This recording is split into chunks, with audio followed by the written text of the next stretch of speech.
Противный кашель? Попробуйте супермасло.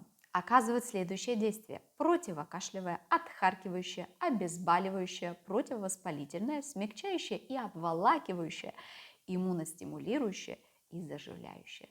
Для приготовления масло какао от кашля используйте один из следующих рецептов. Итак, первый с молоком. При лечении кашля 1 чайную ложку масла надо добавить в стакан молока и подогреть на водяной бане. Если нет аллергии, то можно добавить и мед.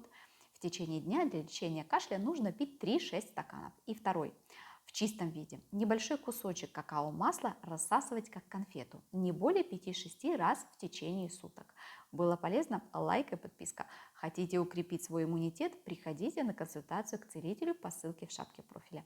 Действуйте прямо сейчас.